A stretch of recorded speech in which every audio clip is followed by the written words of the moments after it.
আজ আমরা এমন একটি বিষয় নিয়ে কথা বলবো যা আমাদের প্রচলিত ধর্মীয় ধারণার দেওয়ালে কিছুটা ধাক্কা দিতে পারে। আমরা মনে করি আদম আলাইসাল্লাম থেকে শুরু করে শেষ নবী পর্যন্ত সবাই ঠিক হুবহু একইভাবে রুকু সিজদা দিয়ে 5 ওয়াক্ত নামাজ পড়েছেন। কিন্তু কোরআনের গভীর গবেষণা আমাদের ভিন্ন এক দিগন্ত দেখায়। আজ আমরা হযরত মুসা আলাইহিসসালামের সালাতের মূল উদ্দেশ্য কী ছিল এবং তা কেন আমাদের প্রচলিত রীতির চেয়ে ভিন্ন ছিল তা আজ আমরা কোরআন থেকে জানব। সূরা তোহা আয়াত 14। ইন্নানি আনাল্লাহু লা ইলাহা ইল্লা আনা ফাবুদনি ওয়া আকিমিস সালাতা লিযিকরি। নিশ্চয় আমি আল্লাহ, আমি ছাড়া কোনো ইলাহ নেই, সুতরাং আমার ইবাদত করো এবং আমার শরণার্থে সালাত কায়েম করো। প্রিয় দর্শক, আল্লাহ যখন মুসা আলাইহিসসালামকে নবুয়ত দিচ্ছেন তুর সিনায়, তখন প্রথম নির্দেশই সালাতের উদ্দেশ্য নির্ধারণ করে দিচ্ছেন। আমার স্মরণের জন্য এখানে কোনো নির্দিষ্ট শারীরিক অঙ্গভঙ্গি অর্থাৎ রুকু সিজদা বা নির্দিষ্ট সময়ের যেমন জোহর বা আসর এমন শর্ত জুড়ে দেয়নি। সালাতের মূল স্পিরিট হলো আল্লাহর সাথে সার্বক্ষণিক মানসিক ও আধ্যাত্মিক সংযোগ বা স্মরণ। একটু গভীরভাবে ভাবুন, মুসা আলাইহিসসালাম যখন তুর পাহাড়ে দাঁড়িয়ে আল্লাহর সাথে কথা বলছেন, তখন তিনি একাকী। সেখানে কোনো মসজিদ নেই, কোনো জামাত নেই, কোনো কিবলাও তখনও নির্দিষ্ট হয়নি। আল্লাহ তাকে বলেছেন, আমার স্মরণের জন্য সালাত কায়েম করো। এর মানে হলো সালাত কোনো শারীরিক ব্যায়ামের নাম নয়। সালাত হলো আল্লাহর সাথে বান্দার সরাসরি যোগাযোগের একটি মানসিক ও আত্মিক মাধ্যম। মুসা আলাইহিসসালামের সালাতের মূল উদ্দেশ্যই ছিল মিশরের জালিম ফেরাউনের বিরুদ্ধে দাঁড়ানোর আগে নিজের মনস্তাত্ত্বিক ও আধ্যাত্মিক শক্তি সঞ্চয় করা, যা কেবল আল্লাহর জিকির বা স্মরণের মাধ্যমেই সম্ভব। সূরা বাকারা আয়াত নাম্বার 43। ওয়া আকিমুস সালাতা ওয়া আতুজ যাকাতা ওয়ারকাউ মা'আর রাকিঈন। আর তোমরা সালাত কায়েম করো, যাকাত প্রদান করো এবং রুকুকারীদের সাথে রুকু করো। প্রিয় দর্শক, বনী ইসরাইলদেরকে রুকুকারীদের সাথে রুকু করতে বলা হয়েছে। হিব্রু ও প্রাচীন সেমিটিক ভাষায় রুকু শব্দের অর্থ কেবল কোমর বাঁকা করা নয়, বরং বিনয় অবনত হওয়া বা আল্লাহর আইনের সামনে আত্মসমর্পণ করা।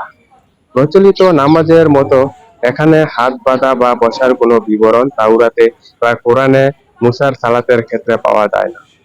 এখানে বনী ইসরাইলদের সম্বোধন করতে বলা হচ্ছে। আমরা অনেকেই রুকু শব্দটা দেখেই ধরে নিই এটা আমাদের প্রচলিত নামাজের রুকু। কিন্তু বনী ইসরাইল বা ইহুদিদের প্রাচীন এবাদত পদ্ধতি যদি আপনারা দেখেন, তাদের এবাদতে আমাদের মতো নিখুঁত নিয়মে রুকু সিজদার সিকোয়েন্স ছিল না। তাদের সালাত ছিল মূলত তাওরাতের বাণী পাঠ করা এবং আল্লাহর সামনে মাথা নত করা। রুকুকারীদের সাথে রুকু করা মানে হলো, হে বনী ইসরাইল, তোমরা অহংকার ছেড়ে যারা আল্লাহর বিধানের সামনে মাথা নত করেছে তাদের অন্তর্ভুক্ত হও। অঙ্গভঙ্গির চেয়ে বেশি ছিল একটি সামাজিক ও আত্মিক আত্মসমর্পণ। সূরা ইউনূস আয়াত ৮৭। আর আমি মুসা ও তার ভাইয়ের কাছে ওহী পাঠালাম যে, তোমরা তোমাদের কওমের জন্য মিশরে গৃহ তৈরি করো এবং তোমাদের গৃহগুলোকে কিবলা বানাও, আর সালাত কায়েম করো এবং মুমিনদের সুসংবাদ দাও। প্রিয় দর্শক, ফেরাউনের অত্যাচারের সময় বনী ইসরাইলদের ঘরের ভেতরেই সালাত কায়েম করতে বলা হয়েছিল এবং ঘরগুলোকে কিবলা বা আশ্রয়স্থল লক্ষ্য মুখোমুখি করতে বলা হয়েছিল। বর্তমান নামাজের মতো কোনো নির্দিষ্ট বৈশ্বিক কিবলা যেমন কাবা শরীফ তখন মুসা ও তার কওমের জন্য সালাতের শর্ত ছিল না। পরিস্থিতি অনুযায়ী তাদের নিজেদের ঘরে ছিল তাদের কিবলা। এই আয়াতটি অত্যন্ত বিপ্লবী। এটি প্রমাণ করে যে মুসা আলাইহিসসালামের সালাতের কাঠামো আমাদের বর্তমান কাঠামোর মতো অপরিবর্তনীয় ছিল না। মিশরে যখন ফেরাউনের দাপট বনী ইসরাইলরা নির্যাতিত, তারা প্রকাশ্যে কোনো উপাসনালয় তৈরি করতে পারছিল না। আল্লাহ তখন বললেন, তোমাদের বাড়িঘরগুলোকে কিবলা বা কেন্দ্র বানিয়ে নাও। চিন্তা করুন, যদি সালাত কেবলই একটি নির্দিষ্ট দিকে মুখ করে নির্দিষ্ট রুকু সিজদার নাম হতো, তবে ঘরগুলোকে কিবলা বানানোর নির্দেশ আসতো না। এর মানে তাদের সালাত ছিল মূলত ঘরোয়া পরিবেশে আল্লাহর কিতাব চর্চা, নিজেদের মধ্যে ঐক্য গড়ে তোলা এবং আল্লাহর দরবারে মুক্তির জন্য প্রার্থনা করা। এটি ছিল একটি রাজনৈতিক ও সামাজিক আন্দোলন, যা ঘরের ভেতর থেকে শুরু হয়েছিল। সূরা বাকারা আয়াত ৪৫। ওয়াস্তাইনু বিস-সাবরি ওয়াস-সালাতি ওয়া ইন্নাহা লাকাবিরাতুন ইল্লা আলাল খাশিঈন।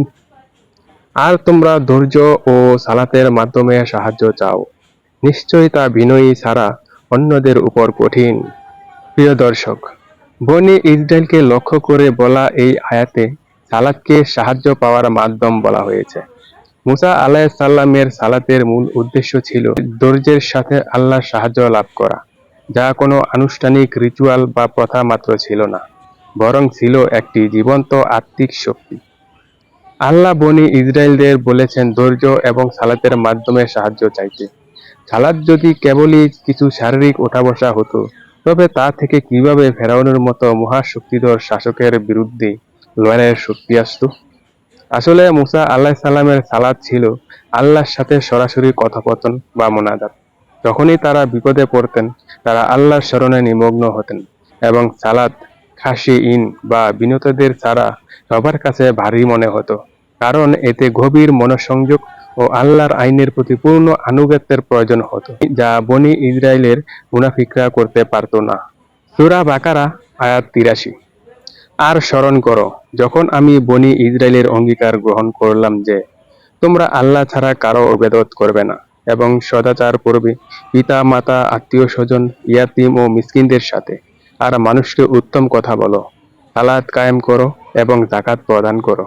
অতঃপর তোমাদের মধ্য থেকে স্বল্প সংখ্যক ছাড়া তোমরা সকলে উপেক্ষা করে মুখ ফিরিয়ে নিলে।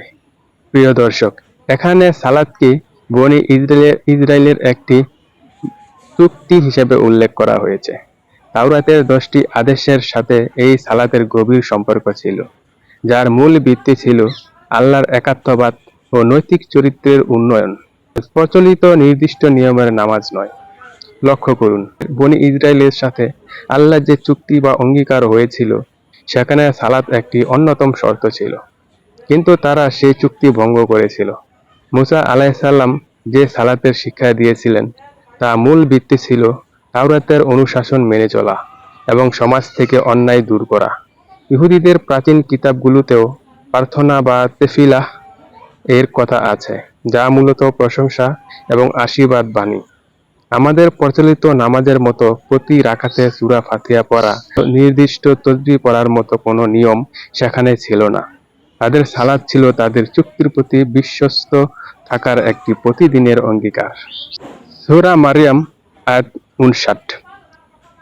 ফাখালাফা মিন বাদিহিম খালফুন আদাউস সালাতা ওয়াত্তাবাউশ শাহাওয়াতি ফাসাউফা ইয়ালকাউনা গাইয়্যা। তাদের পরে আসলো এমন এক অসৎ বংশধর, যারা সালাত বিনষ্ট করল এবং কুপ্রবৃত্তির অনুসরণ করল। সুতরাং শীঘ্রই তারা জাহান্নামের শাস্তি প্রত্যক্ষ করবে। প্রিয় দর্শক, মুসা আলাইহিস সালাম ও পরবর্তী নবীদের অনুসারীদের ব্যাপারে বলা হয়েছে, তারা সালাত নষ্ট করেছে। ইহুদিরা কিন্তু প্রার্থনা করা একদম ছেড়ে দেয়নি। তারা তাদের মতো উপাসনা করত। তাহলে নষ্ট কিভাবে হলো? কারণ তারা সালাতের মূল উদ্দেশ্য বা স্পিরিট হারিয়ে ফেলেছিল এবং কুপ্রবৃত্তির পেছনে ছুটেছিল। এই আয়াতটি আমাদের চোখ খুলে দেয়। বনী ইসরাইলরা কিন্তু এখনো সিনাগগে গিয়ে প্রার্থনা করে। মুসা আলাইহিস সালামের এরপর শত শত বছর ধরে তারা তাদের নিয়ম অনুযায়ী উপাসনা করে আসছে। অথচ আল্লাহ বলেছেন তারা সালাত বিনষ্ট করেছে। কেন? কারণ সালাতের কাজ ছিল মানুষকে কুপ্রবৃত্তি থেকে দূরে রাখা। যখন তারা সালাতকে কেবল একটি প্রাণহীন আচার বা রিচুয়ালে পরিণত করল এবং নিজেদের জীবনে আল্লাহর আইনের অবাধ্যতা শুরু করলো, তখনই সালাত নষ্ট হয়ে গেল। এর থেকে বোঝা যায় মুসা আলাইহিস সালামের সালাত কোনো রিচুয়াল ছিল না, তা ছিল জীবনকে গড়ার এক জীবন্ত হাতিয়ার। সূরা মায়েদা আয়াত 12। নিশ্চয় আল্লাহ বনী ইসরায়েলের অঙ্গীকার গ্রহণ করেছিলেন এবং তাদের মধ্য হতে 12 জন নেতা নিযুক্ত করেছিলেন আর বলেছিলেন, আমি তোমাদের সঙ্গে আছি, তোমরা যদি সালাত কায়েম করো, যাকাত দাও আর আমার রাসূলগণকে বিশ্বাস করো ও তাদেরকে সাহায্য করো এবং আল্লাহকে উত্তম ঋণ প্রদান করো, তাহলে তোমাদের পাপরাশি অবশ্যই মোচন করব এবং নিশ্চয়ই তোমাদেরকে বেহেশতে প্রবেশাধিকার দান করব, যার তলদেশে নদীমালা প্রবাহিত। এরপরও তোমাদের মধ্যে যে অবিশ্বাস করবে সে সরল পথ হারাবে। প্রিয় দর্শক, সালাত কায়েম করাকে আল্লাহর সাথে থাকার ইন্নী মা আকুম অর্থাৎ প্রধান শর্ত করা হয়েছে। মুসার কওমের জন্য সালাত ছিল আল্লাহর ঐশ্বরিক সাহায্য ও গাইডেন্স সরাসরি লাভ করার মাধ্যম। আল্লাহ বনী ইসরায়েলকে গ্যারান্টি দিচ্ছেন, আমি তোমাদের সাথে আছি যদি তোমরা সালাত কায়েম করো। মুসা আলাইহিস সালামের যুগে যখনই বনী ইসরায়েল মরুভূমিতে বা ফেরাউনের তাড়া খেয়ে বিপদে পড়েছেন, তখনই সালাতের মাধ্যমে তারা আল্লাহর সংযোগ অনুভব করেছেন। এই সালাতের ধরন ছিল প্রধানত মুনাজাত, বিনয় প্রকাশ করা এবং আল্লাহর কিতাবের বাণী আবৃত্তি করা। এর উদ্দেশ্য ছিল মনের ভিতর আল্লাহর ভয়কে জাগ্রত রাখা, যাতে তারা ফেরাউনিক সংস্কৃতির মোহে হারিয়ে না যায়। সূরা আল আলা আয়াত 14। কাদ আফলাহা মান তাজাক্কা, অবশ্যই সাফল্য লাভ করবে যে আত্মশুদ্ধি করবে। পরের আয়াত, ও আজাকার আসমা রাব্বিহি ফাসাল্লা, আর তাদের রবের নাম স্মরণ করবে অতঃপর সালাত আদায় করবে। প্রিয় দর্শক, প্রাচীন কিতাব সমূহের অর্থাৎ মুসা ও ইব্রাহিমের সহিফা এই সূরাটি নাজিল হয়েছে। এখানে সালাতের আগের ধাপ বলা হয়েছে, রবের নাম স্মরণ করো, অর্থাৎ জিকির ও স্মরণের চূড়ান্ত বহিঃপ্রকাশই হলো সালাত। এই সূরার শেষে আল্লাহ বলেছেন, ইন্নাহা লাফিস সুহফিল উলা সুহফি ইব্রাহিমা ও মুসা, অর্থাৎ এই শিক্ষা পূর্ববর্তী ইব্রাহিম ও মুসার সহিফাতেও ছিল। আর শিক্ষাটি কি? আত্মশুদ্ধি অর্জন করা, রবের নাম স্মরণ করা এবং সালাত কায়েম করা। মুসা আলাইহিস সালামের সালাতের মূল ফোকাসই ছিল আত্মশুদ্ধি বা তাজকিয়া। যে মানুষ যখন আল্লাহর নাম স্মরণ করে নিজের অহংকার বিসর্জন দেয়, সেটাই সালাত। এতে প্রমাণিত হয় যে যুগের পরিবর্তনে সালাতের বাহ্যিক রূপ পরিবর্তিত হলেও এর মূল উদ্দেশ্য আত্মশুদ্ধি ও আল্লাহর স্মরণ সব যুগেই একই ছিল। সূরা আরাফ আয়াত 170। ওয়াল্লাযীনা ইউমাসসিকুনা বিল কিতাবি ওয়া আকামুস সালাতা ইন্না লা নুদিউ আজরাল মুসলিহিন, আর যারা কিতাবকে দৃঢ়ভাবে আঁকড়ে ধরে এবং সালাত কায়েম করে, নিশ্চয় আমি সৎকর্মশীলদের প্রতিদান বিনষ্ট করি না। প্রিয় দর্শক, মুসার কওমের যারা সালাত কায়েম করত, তাদের প্রধান বৈশিষ্ট্য ছিল কিতাবকে দৃঢ়ভাবে ধারণ করা। ইউমাসসিকুন বিল কিতাব, অর্থাৎ তাদের সালাত এবং তাওরাতের পঠন পাঠন ও তার উপর আমল করা ছিল সমার্থক। কিতাব চর্চা ছাড়া তাদের সালাতের কোনো অস্তিত্ব ছিল না। লক্ষ্য করুন, আল্লাহ সালাতের কায়েম করার সাথেই কিতাবকে দৃঢ়ভাবে ধারণ করার কথা বলেছেন। মুসা আলাইহিস সালামের সালাত কোনো অন্ধ অনুকরণ বা অর্থ না বুঝে কিছু শব্দ উচ্চারণের নাম ছিল না। তারা যখন সালাতে দাঁড়াতেন, তারা তাওরাতের আইন ও নির্দেশনাবলী নিয়ে আলোচনা করতেন, তা পাঠ করতেন এবং নিজেদের জীবনকে সেই অনুযায়ী সংশোধন করতেন। এর জন্যই আল্লাহ তাদের মুসলিহিন বা সংশোধনকারী বলেছেন। আজকের দিনে আমরা যেভাবে অর্থ না বুঝে নামাজ পড়ে চলে যাই, মুসার সালাত তেমন ছিল না। তা ছিল সরাসরি কিতাবের বিধানের সাথে সমাজ সংস্কারের মেলবন্ধন। সূরা আনাম আয়াত 162। কুল ইন্না সালাতি ওয়া নুসুকি ওয়া মাহইয়ায়া ওয়া মামাতি লিল্লাহি রাব্বিল আলামিন, বলো, নিশ্চয় আমার সালাত, আমার ত্যাগ, আমার জীবন, আমার মৃত্যু আল্লাহর জন্য। যিনি সকল সৃষ্টির রব। প্রিয় দর্শক, যদিও এই আয়াতটি শেষ নবীকে বলতে বলা হয়েছে, তবে এটি ইব্রাহিম ও মুসা আলাইহিস সালামের মিল্লাতেরও মূল কথা। সালাত এখানে কেবল একটি ধর্মীয় আচার নয়, বরং জীবন ও মরণকে আল্লাহর চরণে সঁপে দেওয়ার একটি প্রতীকী প্রকাশ। এই আয়াতে সালাতকে জীবন ও মরণের সাথে মিলিয়ে দেওয়া হয়েছে। মুসা আলাইহিস সালাম যখন লোহিত সাগরের তীরে দাঁড়িয়েছেন, পেছনে ফেরাউনের বিশাল বাহিনী, তখনও তার সালাত বা আল্লাহর প্রতি সমর্পণ জারি ছিল। তিনি বলেছিলেন, ইল্লাহ ইন্নামা ইয়া রাব্বি সাইয়াহদিন, কখনোই নয়, আমার সাথে আমার রব আছেন। এই যে আল্লাহর প্রতি অবিচল আস্থা, এটাই ছিল তার সালাতের আসল রূপ। প্রচলিত ৫ ওয়াক্তের নির্দিষ্ট রুকু সিজদার ফ্রেমওয়ার্কের চেয়ে এই সার্বক্ষণিক সমর্পণই ছিল মুসা আলাইহিস সালামের সালাতের মূল চালিকা শক্তি। সূরা তোহা আয়াত ১২। ইন্নী আনা রাব্বুকা ফাকলা না আলাইকা ইন্নাকা বিল ওয়াদিল মুকাদ্দিস তুয়া। নিশ্চয় আমি তোমার রব, সুতরাং তোমার জুতা জোড়া খুলে ফেলো। নিশ্চয় তুমি পবিত্র তোহা উপত্যকায় রয়েছ। প্রিয় দর্শক, আল্লাহর সাথে সরাসরি যোগাযোগের যা সালাতের সর্বোচ্চ রূপ। পরকালে মুসা আলাইহিস সালামকে জুতো খোলার নির্দেশ দেওয়া হয়েছিল। বর্তমানে ইসলামে জুতা পরে নামাজ পড়া জায়েজ, যদি তাতে নাপাকি না থাকে। কিন্তু মুসার ক্ষেত্রে স্থানটির পবিত্রতার খাতিরে জুতা খোলা বাধ্যতামূলক ছিল, যা তার সালাতের পরিবেশের ভিন্নতা নির্দেশ করে। মুসা আলাইহিস সালাম যখন আল্লাহর ঐশ্বরিক বাণীর মুখোমুখি হচ্ছেন, যা সালাতের মূল নির্যাস, তখন তাকে জুতো খোলার নির্দেশ দেওয়া হচ্ছে। এর কারণ ছিল সেই নির্দিষ্ট জায়গার পবিত্রতা। ইহুদিরা আজও তাদের উপাসনালয়ে বা বিশেষ প্রার্থনায় জুতা খোলার রীতি পালন করে। আমাদের প্রচলিত নামাজে জুতো পরা বা না পরার চেয়ে মনের পবিত্রতা ও কিবলার দিকে মুখ করা প্রধান। কিন্তু মুসা আলাইহিস সালামের সালাতের সূচনাতেই বাহ্যিক ও স্থানিক পবিত্রতার এক ভিন্ন ও কঠোর নিয়ম আমরা দেখতে পাই। সূরা মুমিন আয়াত ৫৫। কাজেই তুমি ধৈর্য ধারণ করো, নিশ্চয় আল্লাহর ওয়াদা সত্য, আর তুমি তোমার ত্রুটির জন্য ক্ষমা প্রার্থনা করো এবং সকাল সন্ধ্যায় তোমার রবের প্রশংসা সহ তসবিহ পাঠ করো। মুসা আলাইহিস সালাম এবং পূর্ববর্তী নবীদের যুগে সালাতের প্রধান সময় ছিল আল আশি ওয়াল ইবকার, অর্থাৎ সকাল এবং সন্ধ্যা। আর মুসার যুগে সালাত প্রধানত দুই সময়ে ছিল।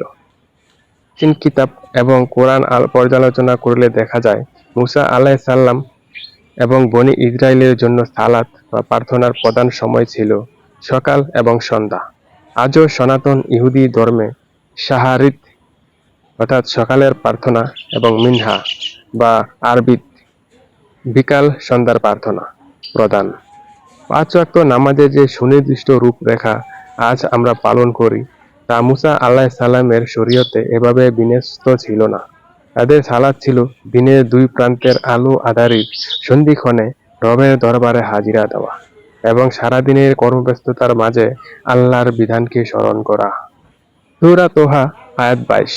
আর তোমার হাত তোমার বগলের সাথে মিলাও, তাহলে তা উজ্জ্বল হয়ে বেরিয়ে আসবে, কোনরূপ ত্রুটি ছাড়া, আরেকটি নিদর্শন রূপে। সূরা তোহা আয়াত ২৫। কালা রাব্বি ইশরাহ লি সাদরি, সে বলল, হে আমার রব, আমার বুক প্রশস্ত করে দিন। পরের আয়াত, ও ইয়াসসির লি আমরি, এবং আমার কাজ সহজ করে দিন। দর্শক, আল্লাহ যখন মুসা আলাইহিস সালামকে ফেরাউনের কাছে যাওয়ার নির্দেশ দিলেন, তখন মুসা আলাইহিস সালাম দোয়ার মাধ্যমে আল্লাহর কাছে শক্তি চাইলেন। নবীদের এই যে সরাসরি কথোপকথন ও মোনাজাত, এটাই সালাতের সর্বোচ্চ শিখর, যা প্রচলিত রিচুয়ালের চেয়ে অনেক বেশি জীবন্ত ও তাৎক্ষণিক ছিল। চিন্তা করে দেখুন, মুসা আলাইহিস সালাম যখন ফেরাউনের দরবারে যাওয়ার আদেশ পেলেন, তিনি হাত বেঁধে নামাজে দাঁড়িয়ে যাননি, বরং তিনি দাঁড়িয়ে সরাসরি আল্লাহর সাথে সংলাপে লিপ্ত হলেন। রাব্বিশ রাহলি সাদরি ওয়া ইয়াসসির লি আমরি। সালাতের আসল অর্থই হলো সংযোগ। মুসা আলাইহিস সালামের সালাত ছিল আল্লাহর সাথে এক জীবন্ত কথোপকথন, যেখানে তিনি নিজের ভয়, নিজের জড়তা, নিজের দুর্বলতা আল্লাহর সামনে অকপটে প্রকাশ করেছেন এবং তৎক্ষণাৎ আল্লাহ তার জবাব দিচ্ছেন। আমাদের নামাজের মতো সেখানে কোনো ফিক্সড টেক্সট ছিল না, যা কেবল মুখস্থ বলে যেতে হবে। সূরা কাসাস আয়াত ৩৯। আর ফিরআউন ও তার সেনাবাহিনী অন্যায়ভাবে জমিনে অহংকার করেছিল এবং তারা মনে করেছিল যে তাদেরকে আমার নিকট ফিরিয়ে আনা হবে না। প্রিয় দর্শক, ফেরাউনের চরিত্রের খামতি ছিল সে ফিরে আসা বা আল্লাহর দিকে রুজু হওয়াকে, তা সালাতের মূল অর্থ, অস্বীকার করেছিল। মুসার সালাত ছিল ফেরাউনের এই অহংকারের বিপরীত মেরু, পরম বিনয়। ফেরাউন এবং তার বাহিনী সালাত করত না, কারণ তারা অহংকারী ছিল। মুসা আলাইসাল্লাম যখন তার কওমকে নিয়ে সালাত কায়েম করতেন, তার মূল রাজনৈতিক ও আধ্যাত্মিক বার্তা ছিল এই মহাবিশ্বে ফেরাউন কোনো উপাস্য নয়, মহাশক্তি কেবল একজনই। মুসার সালাত ছিল রাজপ্রাসাদের জালিম শাসকের বিরুদ্ধে এক নীরব কিন্তু শক্তিশালী প্রতিবাদ। তারা যখন আল্লাহর সামনে মাথা নত করত, তখন মূলত তারা ফেরাউনের সমস্ত আইন ও কর্তৃত্বকে অস্বীকার করত। এটাই ছিল মুসার সালাতের আসল বিপ্লবী উদ্দেশ্য। সূরা আরাফ আয়াত ১৪০। মুসা যখন তার নির্ধারিত স্থানে উপস্থিত হলো এবং তার প্রতিপালক তার সঙ্গে কথা বললেন, তখন সে বলল, হে আমার প্রতিপালক, আমাকে দর্শন দাও, আমি তোমাকে দেখব। তিনি বললেন, তুমি আমাকে কখনোই দেখবে না, বরং তুমি পাহাড়ের প্রতি লক্ষ্য করো। যদি তা স্বস্থানে স্থির থাকে, তাহলে তুমি আমাকে দেখবে। সুতরাং যখন তার প্রতিপালক পাহাড়ে জ্যোতিষ্মান হলেন, তখন তা পাহাড়কে চূর্ণ বিচূর্ণ করল, আর মুসা সংজ্ঞাহীন হয়ে পড়ে গেল। অতঃপর যখন সে জ্ঞান ফিরে পেল, তখন বলল, মহিময় তুমি, আমি অনুতপ্ত হয়ে তোমাতেই পরিবর্তন করলাম এবং বিশ্বাসীদের মধ্যে আমি প্রথম। প্রিয় দর্শক, মুসা আলাইহিসসালামের এই যে আল্লাহর সাথে কথোপকথন ও দেখার আকুলতা, এটাই সালাতের শেষ গন্তব্য। তুর পাহাড়ে সালাতের সেই বাস্তব মেরাজ বা আল্লাহর সাথে কথোপকথনের স্বাদ পেয়েছিলেন, যা কোনো প্রচলিত প্রথাগত নামাজের ফ্রেমওয়ার্কে সীমাবদ্ধ ছিল না। আমরা আলোচনার শেষ পর্যায়ে চলে আসি। মুসা আলাইহিসসালাম যখন বললেন, রব্বি আরিনি আনজুর ইলাইকা, আমাকে দেখা দিন, আমি আপনাকে দেখব। এটি ছিল সালাতের সর্বোচ্চ আকুতি। সালাত কেবল কিছু শারীরিক বা ক্রিয়াকলাপের সমষ্টি নয়, সালাত হলো আল্লাহর দিদার বা সাক্ষাৎ লাভের এক পরম ব্যাকুলতা।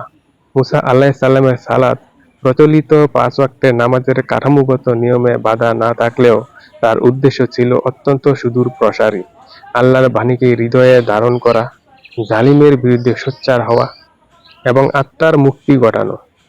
দর্শক, সুতরাং কোরআনের এই ১৫টি আয়াতের চুলচেরা বিশ্লেষণ থেকে আমরা বুঝতে পারলাম যে মুসা আলাইহিসসালামের সালাত ও আমাদের প্রচলিত নামাজের মধ্যে বাহ্যিক রূপরেখা, সময় ও পদ্ধতির ভিন্নতা ছিল, কিন্তু সালাতের মূল আত্মা অর্থাৎ আল্লাহর স্মরণ, কিতাবের বিধান প্রতিষ্ঠা এবং অহংকার বিসর্জন দিয়ে আল্লাহর সামনে আত্মসমর্পণ করা, তা সব যুগেই এক ও অভিন্ন ছিল।